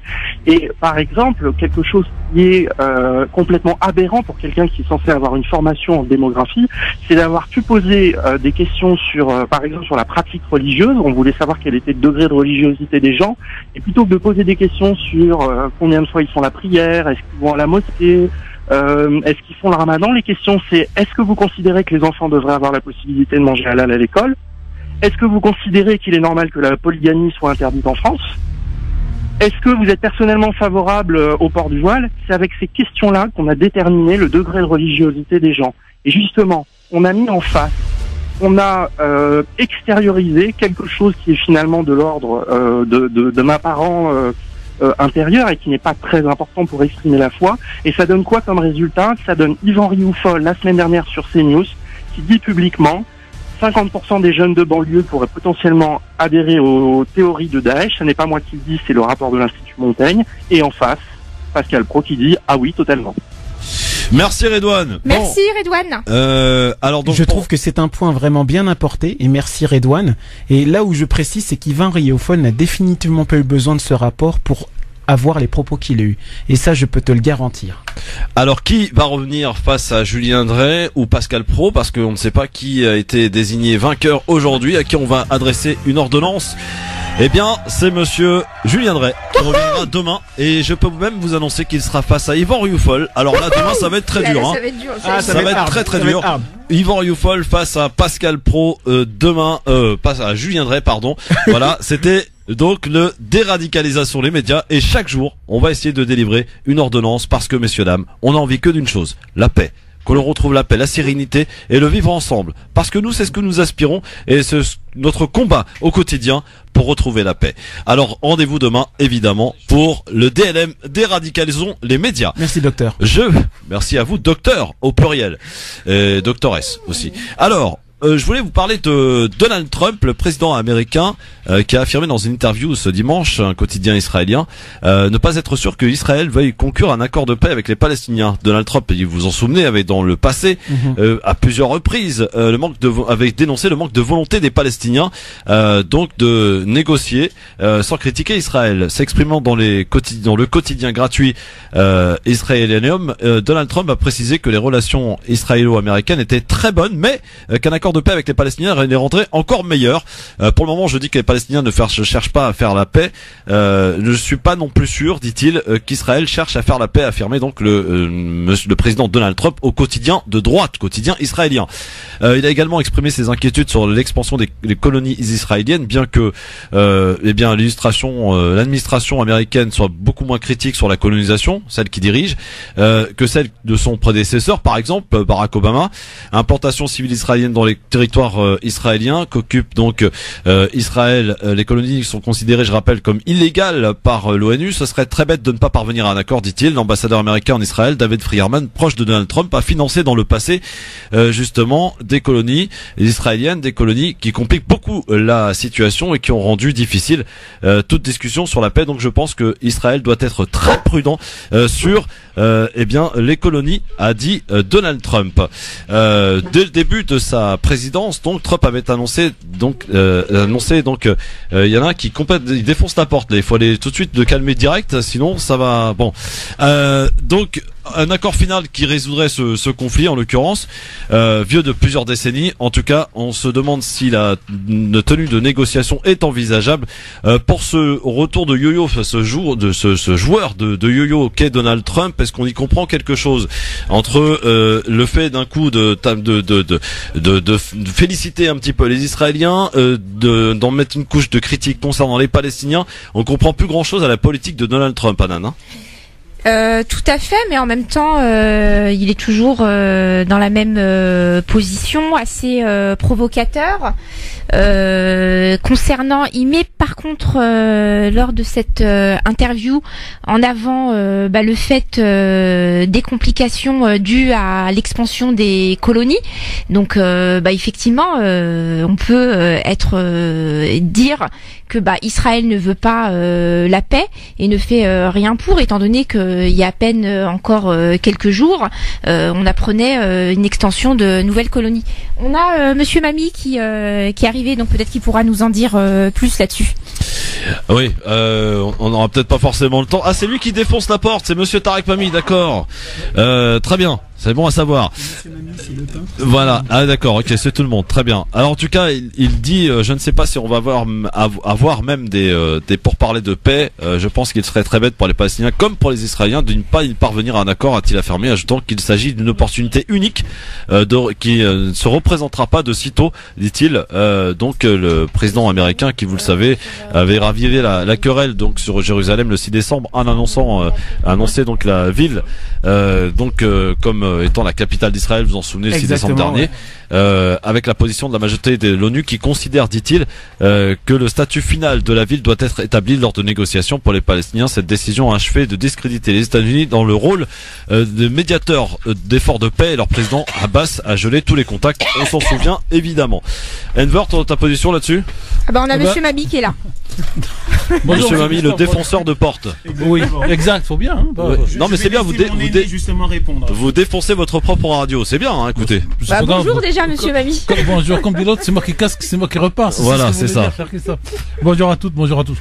Juste de passage pour vous saluer. Et puis Trump, j'allais dire, il faudrait que quelqu'un écrive. C'est quoi, il joue yo-yo ou quoi là? Non, c'est plus simple que ça. Il faudrait que quelqu'un se dévoue pour écrire 3 lignes à mettre dans une espèce de pochette, et chaque fois qu'il y a un nouveau président qui arrive quelque part dans le monde, on lui donne ça comme code secret de la bombe nucléaire, et sur laquelle c'est marqué, chaque fois que vous donnez quelque chose à Israël et aux Israéliens, ils prennent ça pour acquis et ils demandent encore plus.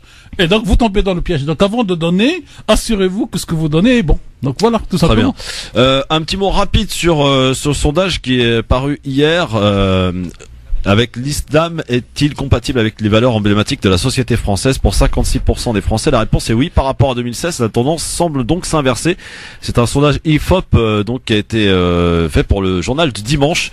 43% seulement de la population française juge cette religion incompatible avec les valeurs de la République, et 1% ne se prononce pas. Voilà, donc on semble qu'une tendance est changé. Comment expliquez-vous ce changement? Je vais vous dire que vous avez déjà tout faux dans votre question. C'est quoi la question? Non, c'est pas moi qui la pose la question. C'est le sondage. Non, mais vous répétez. C'est quoi la question? Est-ce que l'islam est compatible avec les valeurs de la société? Incompatible. La question qui a été posée aux gens, est-ce que pour vous l'islam est incompatible? Oui. C'est-à-dire qu'on les a dirigés pour qu'ils disent non. Ouais. Et malgré cela, ils disent oui. Malgré cela, ils disent oui. Absolument. Donc, je dis bravo à la France. Ça veut dire que la France, dans ce sondage-là, vient d'envoyer le message que la majorité n'est pas islamophobe. C'est rassurant. C'est plus que rassurant, c'est même surprenant. Ouais. C'est-à-dire que vous dites, je vous présente ce chien qui paraît méchant, et le mec il te dit non, il est pas méchant. La comparaison n'a rien à voir, hein. Oui, mais c'est juste l'exemple. Ce que je dis ça, il bouge pas. Donc on leur dit, messieurs, on vous indique que l'islam n'est pas compatible. On vous l'indique. Qu'est-ce que vous en pensez? La question est-ce que l'islam est-il compatible? Est incompatible, Christophe, pour la 3e fois. La question sur le sondage, c'est est-ce que l'islam est incompatible avec les valeurs de la France? Selon vous, l'islam est-il incompatible? Personnellement, moi je partirais d'un principe assez simple, c'est que quelle que soit la question, le sondage pour moi est biaisé à la base. Le sondage est biaisé parce que à un moment donné, comme dit Monsieur Mami, on guide la personne vers une réponse. Quoi qu'il arrive, on guide toujours. Alors que ce soit l'ancienne réponse ou la réponse actuelle, pour moi, il est biaisé. La réalité, c'est qu'on est en train de créer justement cet ennemi intérieur parce qu'il faut, de la même manière qu'en 98, quand il y a eu France 98, il fallait un ami intérieur, il fallait que tout le monde soit réuni autour de quelque chose. Ça a été la Coupe du Monde. Et là, il faut réunir, la France ou en tout cas le pouvoir autour de quelque chose. Et il semblerait que ce soit avoir un ennemi qui est la religion musulmane. En tout cas, pour moi, si vous permettez, aujourd'hui, les Français démontrent d'une manière importante, 56 c'est pas 60, c'est pas l'élection de Macron et c'est pas 70 l'élection de M. Chirac, mais ils démontrent que malgré le matraquage que toute la population française subit depuis donc 2015 et les attentats, malgré Menel, malgré Tarek Ramadan, j'allais dire malgré Tarek Mami, malgré tous les Tarek et les Christophe et les Mohamed, ils restent quand même conscients parce que eux, ils vivent au quotidien avec des personnes de cette culture, de cette culte musulman, et peut-être que dans leur quotidien, les musulmans qu'ils côtoient ne sont pas des musulmans qu'on présente à la télé. Et puis surtout, à force de stigmatisation à la télévision, de rapports redondants sur la dangerosité de l'islam, à un moment, on a juste en face de nous des citoyens qui sont moi, conscients. ce qui m'étonne, c'est que les Français répondent quand même Oui. Que l'islam ou les musulmans sont compatibles avec la valeur. La surprise, elle est là. Après, c'est ça, parce qu'ils sont conscients. Contradictoire. Top, on a la pub et on a Libertad dans un instant, les coups de cœur, s'il y en a, à tout de suite. LGF, le grand forum pour les quelques dernières minutes qui nous restent avec Anan Zawani, avec Enver de Santos et Tarek Mami qui s'est invité à la fin. C'est très bien. Qui dit bonjour. Et qui dit bonjour, absolument. Bonjour. C'est moi qui l'ai invité. Oui, bien. Fayotte. J'assume. Assume, c'est bien. Tiens, justement, Tarek Ramadan, on risque d'avoir des nouvelles cette semaine, messieurs, dames, puisque, vous savez, Tarek Ramadan a fait une demande de libération. Oui. Et il a fait ce qu'on appelle un appel sur la décision de détention. Oui. Bon, pour faire simple, il a fait une demande de libération, quoi, pour le grand public, et sera étudié par la Cour de Paris, donc ce jeudi. Ah, c'est très bien, ça va. Ce jeudi, voilà, ça va vite, hein. Ça va, non, parce que des fois, j'ai vu qu'il y avait un comité de soutien qui s'était créé. Oui. Pour demander. Qui a fait un texte, mais qui est très long, très mal écrit, qui justifie tout et son contraire. Un communiqué de soutien, c'est 6 lignes pour dire appliquer la loi. Voilà. Le monsieur, il est présumé innocent. Pourquoi un tel, et on peut les citer, ne sont pas eux passés par cette case.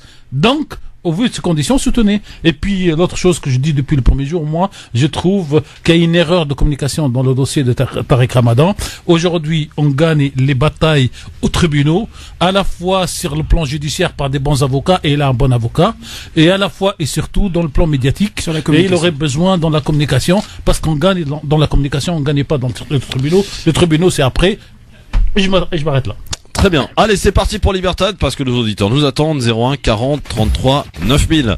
Merci d'être avec nous en direct sur votre radio. Mais Jared, quand il rentre à la radio, au moins on le sait. C'est l'avantage. Il casse pas la porte, il a écrit. Oui, c'est vrai. Allô, bonjour.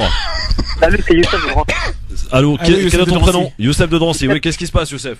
Pourquoi dans votre émission, à chaque fois, vous dites que Ménel, elle a été virée parce qu'elle était voilée? C'est totalement faux. Elle a été virée parce qu'elle prône la haine. D'abord, elle n'a pas été virée, elle a démissionné, ce qui est pas, enfin, elle s'est retirée elle-même du jeu, déjà. D'une. Ah, mais TF1, ils lui ont poussé, hein, le communiqué qu'elle a fait, c'est TF1 qui lui a poussé de faire ça.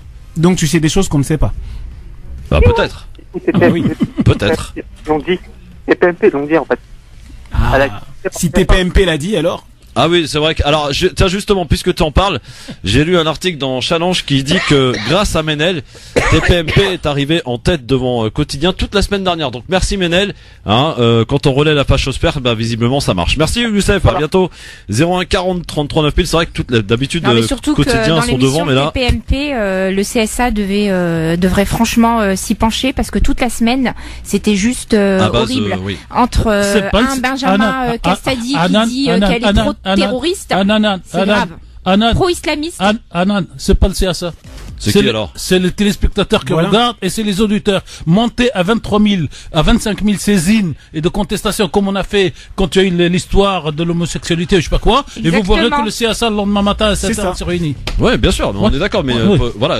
Sauf que aussi aux téléspectateurs de saisir. Sauf que les téléspectateurs ne vont pas forcément le faire parce que comme Youssef, ils vont dire. Non, mais les téléspectateurs ont saisi, j'ai saisi. Sur combien Facebook. Vous êtes? Alors, on est très peu et effectivement, on doit travailler sur ce point-là. Ouais. Allô, bonsoir. Oui, bonsoir, Saïd de La Rochelle. Bonsoir, bonsoir La Rochelle, très belle ville. J'espère qu'il fait beau par rapport à Paris. Oui, on a un petit soleil. Il fait un peu froid, mais on a le soleil au moins. Dites-moi une petite question, comme ça au passage, vous nous écoutez comment à La Rochelle? Sur l'application? Sur Internet. Sur l'application téléphone? Sur l'application téléphone ou sur un bureau? Non, directement sur Internet, sur un ordinateur. Et vous savez que vous pouvez mettre l'application qui vous permet d'écouter partout, y compris en mobilité. France Maghreb 2, ça s'appelle. Voilà, sur mode smartphone, ça peut servir. Ok, c'est noté. Voilà. Bon, alors qu'est-ce qui se passe? Je souhaitais réagir par rapport à l'affaire de la demoiselle Ménel. Oui, Ménel, voilà, c'est ça. Par rapport à son voile. Oui. C'est un foulard, hein. Merci, monsieur Vamy. Oui. C'est un foulard. Par rapport au fait, justement, de pas islamiser.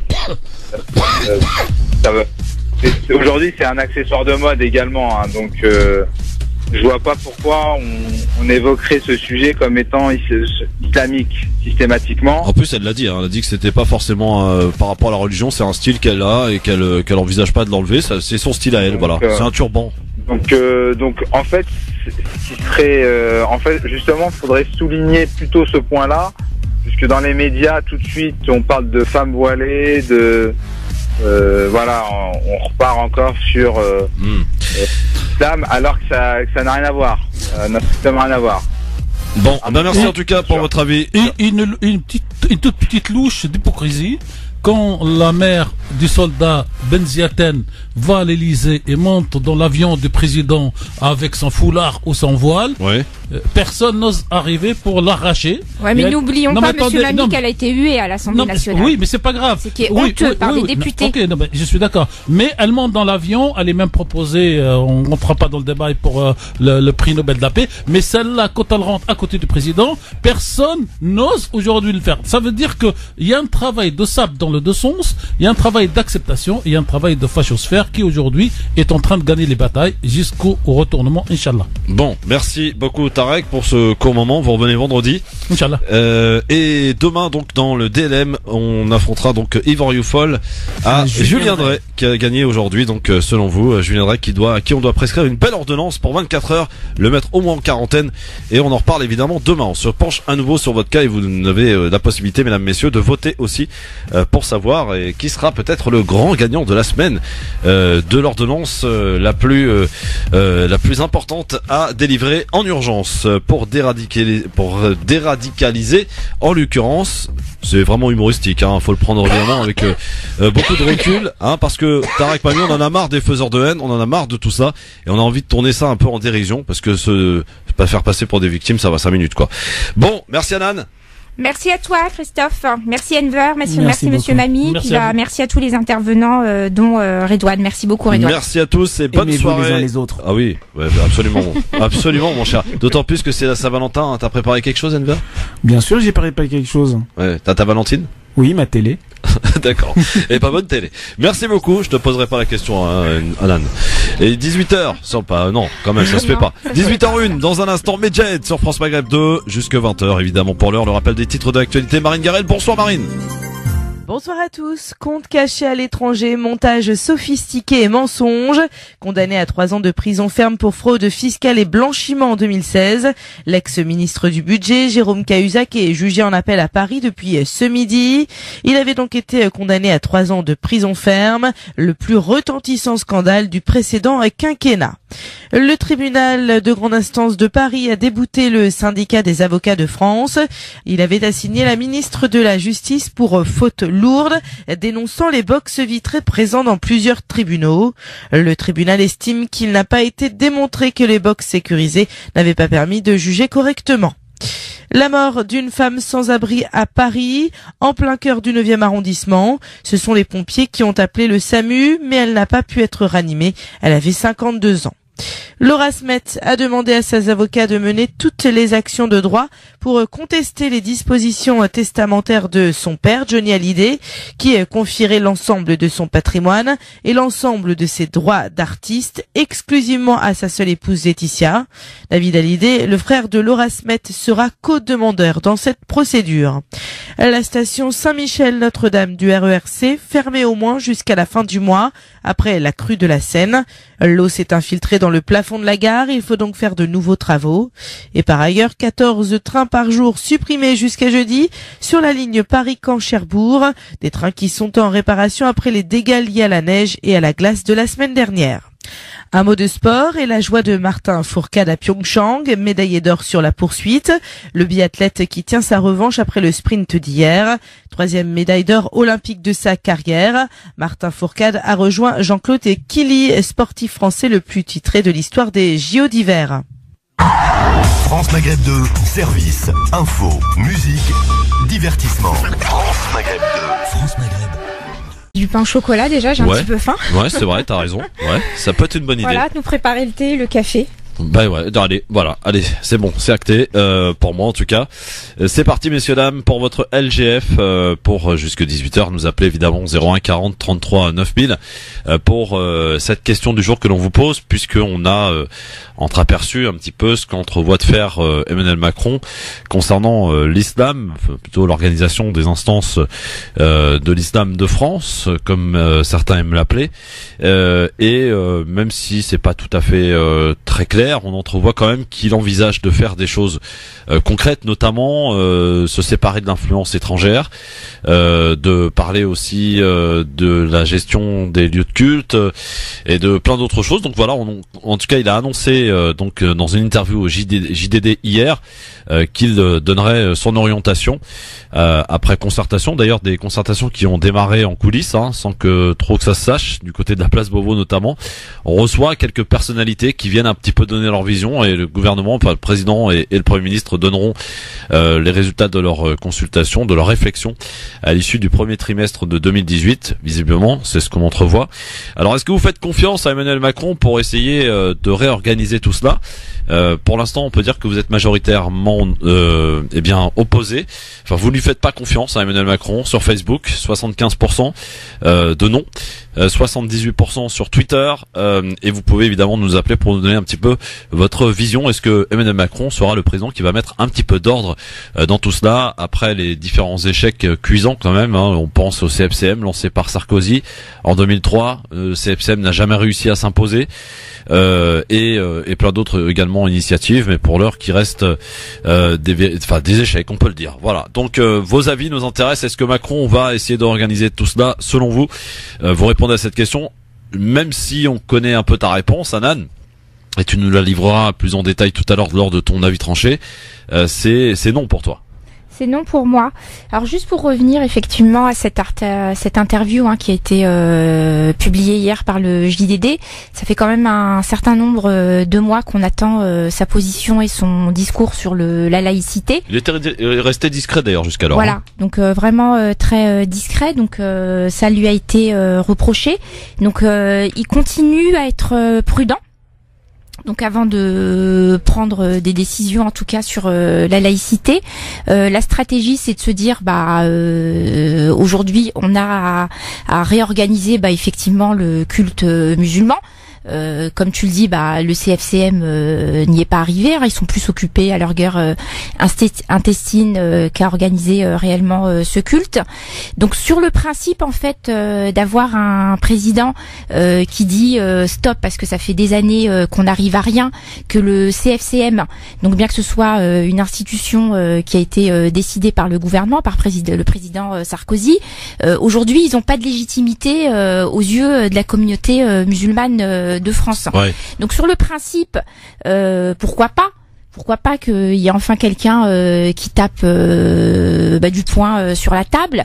Après, pour nous, en tant que fidèles ou même en tant que citoyens français, on se prend un petit peu une gifle. Info sur France Maghreb 2. Au programme de ce grand forum, le président américain Donald Trump a affirmé dans une interview publiée ce dimanche par un quotidien israélien ne pas être sûr que Israël veuille conclure un accord de paix avec les Palestiniens. Donald Trump avait dans le passé dénoncé à plusieurs reprises le manque de volonté des Palestiniens à vouloir négocier sans critiquer Israël. L'islam est-il compatible avec les valeurs emblématiques de la société française? Pour 56% des Français, la réponse est oui. Par rapport à 2016, la tendance semble donc s'inverser. Selon un sondage IFOP pour le journal du dimanche, 43% seulement de la population française juge cette religion incompatible avec les valeurs de la République et 1% ne se prononce pas. Il demande sa remise en liberté. Le théologien Tariq Ramadan, incarcéré depuis sa mise en examen pour viol, a fait appel de sa détention provisoire et son recours sera examiné jeudi par la Cour d'appel de Paris, ont indiqué des sources proches du dossier. Nous y reviendrons tout à l'heure. Nouveau rendez-vous tout à l'heure, ça s'appelle Déradicalisons les médias avec un peu d'humour parce que nous en avons marre des faiseurs de haine. Nous allons tenter de tourner cela un petit peu en dérision de manière humoristique, donc dans DLM tout à l'heure. La question LGF, l'interview donnée dans le JDD par le président de la République Emmanuel Macron confirme une volonté, à défaut d'apporter des éléments concrets. Deux priorités se dessinent, la formation des imams et le financement du culte. Il veut surtout en finir avec les influences étrangères. Faites-vous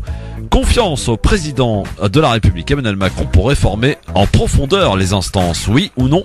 Sur Facebook, France Maghreb 2, sur Twitter, LGF officiel, évidemment. Et pour finir tout à l'heure, Libertad. Merci d'être avec nous en direct sur votre radio France Maghreb 2 avec Anan Zawani qui est là avec nous aujourd'hui. Qu'est-ce qu'on va faire au retardataire, ma chère Anan? Écoute, on va aller leur demander de nous apporter. France Maghreb 2. France Maghreb 2. Bonjour tout le monde, ravi de vous retrouver, l'émission qui vous ressemble et qui vous rassemble tous les jours 16h-18h. C'est votre LGF, le grand forum, avec le plus grand plaisir de vous retrouver après un petit week-end qui, je l'espère, a été reposant pour vous. Quoi qu'il en soit, c'est une nouvelle semaine qui démarre avec une semaine, on l'espère, plus calme côté météo que la semaine précédente. En tout cas, soyez les bienvenus avec, pour nous accompagner en ce premier jour de la semaine, Anan Zawani qui est avec nous. Bonjour Anan. Bonjour Christophe, bonjour, salam alaikum chers auditeurs et auditrices. Elle a retrouvé sa voix, Anan. Oui, j'ai retrouvé ma voix depuis une petite semaine déjà maintenant. Bon, c'est parfait en tout cas. Alors, dans ton avis tranché tout à l'heure, tu vas nous parler de quoi? Alors, je vais vous parler de la réorganisation de l'islam. Oui. Donc, je vais faire référence à la question du jour. Donc, à la question du jour, faites-vous confiance à Emmanuel Macron qui réfléchit à une réorganisation de l'islam? Je dis bien évidemment non. Ah. Et je vous expliquerai pourquoi.